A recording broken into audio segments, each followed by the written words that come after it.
रहुआ बोली ना। अरे हम कैसे बोलब? अरे रोटी दा ना भाई, कोने बात का खुसुर फुसुर हो रहल बा। हाँ भिजवाओ तानी। रोटी कुछ कहे के बाका आपकी? बेहिचक कहीं आप? अरे पानी ला, पानी पी ला। तू इतना समझदार कब से हो गया? हाँ हाँ आप बैठा बेटा, बोला जॉन बोले के बा बोला। बाबूजी, वो कहा ना कि 1 सप्ताह के बाद चुनाव बा, और हम सोचतानी कि ए बेर हमनी के गांव से केहू भी वोट देवे खातिर बूथ पर ना जाए। देखी, हर बार हमनी के गांव वाला लोग वोट देवेले, लेकिन ई गांव में विकास के नाम पे कब्बो कुछ ना भइल। एक बार अगर हमनी सब एकजुट होके ई चुनाव के विद्रोह कर दी तो हमनी के बात सरकार तक एकदम बढ़िया से पहुंच जाई। कैसन लागल हमरे पतोही के आइडिया? हाँ, यही बहाने गांव के कोनो न कोनो भला हो जाई। बाकी बेटा और ही कोनो उपाय नहीं के का सरकार तक अपन बात पहुंचावे के? बाबूजी, दूसर कोनो भी उपाय कइला से हमनी के बात सरकार तक ना पहुंची, और अगर गलती से पहुंच भी गई तब भी सरकार हमनी के बात के इतना गंभीरता से ना ली। लेकिन ई आइडिया लगवला के बाद डीएम से लेके सीएम तक सब केहू हमनी के बात सुने खातिर मजबूर हो जाए। हम तो सहमत बानी, पर एक आदमी के वोट ना देहला से समस्या हल तो ना हो जाए ना।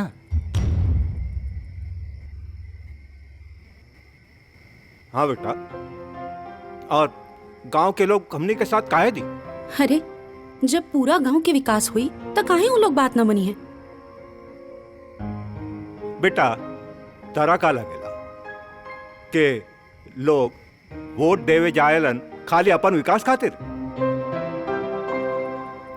ना बेटा, चुनाव के समय नेता लोग पैसा बांटेलन, शराब बांटेलन, और लोग इतने सब खातिर वोट उहे लोगन के देवेलन। छोड़ो ये सब बात में दम नहीं के।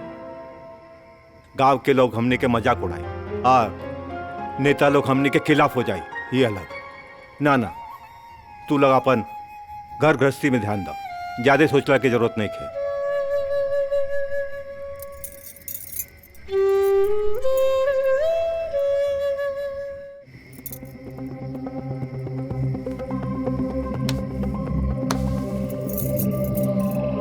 का भइल? बाबूजी आपका बात काट दिल है, यही बात का दुख है ना? ना जी, हमरा के दुख नहीं खे। हम तो खाली यही सोच के हैरान बानी कि अगर ऐसे ही गांव के लोग समस्या के समाधान ना खोजी और तकलीफ उठावत रही तो हमनी के ये गांव के भविष्य का हुई? का ऐसे ही गांव असुविधाजनक रही? हमके ये गांव के अगला पीढ़ी के भविष्य की चिंता सता रहल बा। हमनी के भी इहे समाज, इहे गांव के हिस्सा बानी। जे हमनी ही ये गांव के भविष्य की चिंता ना करब तो गांव और शहर में फर्क ऐसे ही बनल रही। तो आप अकेले इस समस्या का कैसे समाधान कर सकेली? आप भी बताई। अकेले चना भाड़ ना फोड़ सकेला, बाकी कोशिश करे वाला के कबो हार भी ना होला। हम समझ सकतानी, लेकिन लोगन के कैसे समझाई? अच्छा एगो बात बताई, लोग गांव छोड़ के शहर के महत्व काहे देला? काहे? काहे कि शहर में उस सब सुविधा बा जौन इंसान के चाहिए। बिजली के, पानी के, शिक्षा के, सड़क के, चिकित्सा के। अब ई कुल सुविधा गांव में आ जाई तो कितना बढ़िया हुई ना। अगर ई कुल सुविधा अपना गांव में रही। बाकी जब हम ई बात बाबूजी के भी ना समझा पैनी तो गांव के बाकी लोग के का समझाई? अच्छा ठीक बा, उदास होके की जरूरत नहीं के। आप यह चाहता नहीं ना वोट नहीं के देवे के? ठीक बा, हम वोट ना देव, लेकिन आपो मत दिया। और हम ई गांव वालन के भी समझावे के कोशिश करब कि वो लोग भी वोट न दें। आप उदास होनी तो हमार मन बहुत दुखी हो जाला, और मुस्कुरानी तो बहुत प्यारी लगेली। अब हंसदा।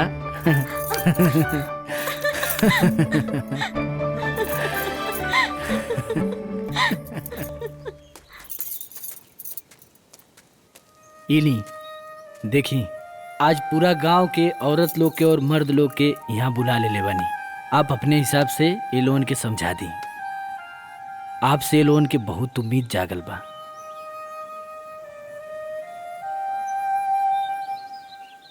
अरे का भइल दुल्हन, कुछ काबू की खाली मुंह देखे पूरा गांव बुलौले बाड़ू। ए बच्चन, जबान संभाल के। शांत हो जाए रुआ, जाए दी।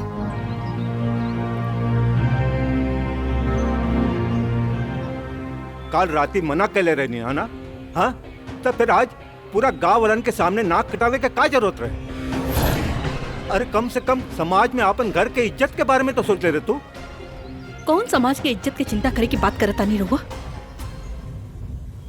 जब सुविधा ना होला के कारण घर की बहू बेटी के सड़क पे जाए के पड़ेला, वो समाज की चिंता करी हम। अरे जौन समाज में बहू अपना ससुर की जान बचावेले और समाज हंसेला, वो समाज की इज्जत की चिंता करे के खाता नहीं। बेटा, तोहरा के जौन कुछ भी ई लोगन के समझावे के बा समझावा, बेहिचक समझावा। अगर ई लोगन के समझ में आए तो ठीक बा, ना तो तू चिंता मत करिया कि तू ना समझा पौलो। काहे से कि समाज औरत के पहले ही अपन गुलाम समझेला। समझावा। ए काकी, अरे तोहार बहुरिया कुछ बोली कि नहीं हो कि का चाहिए इनकरा के, का कहा चाहत बाड़ी? हाँ, कहीं ऐसा तो नहीं कि मुंह दिखाए में पूरा गहुए मांग ले।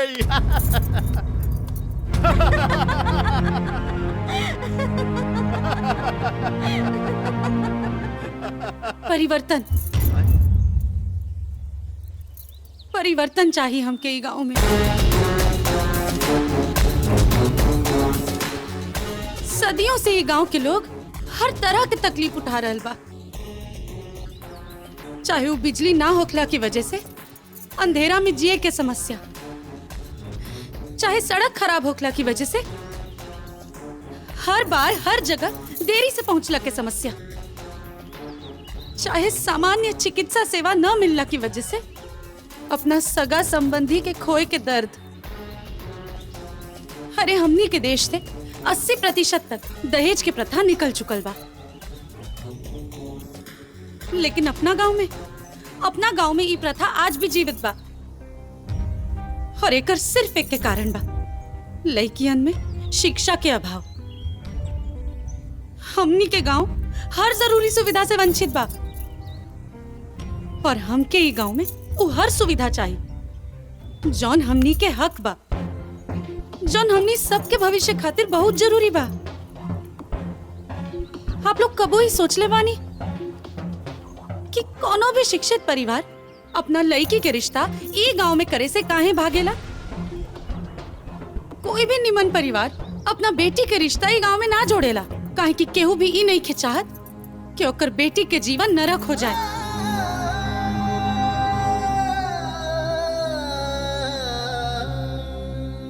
का आप लोग कबो अपना बाल बच्चन के भविष्य के बारे में सोचले बानी?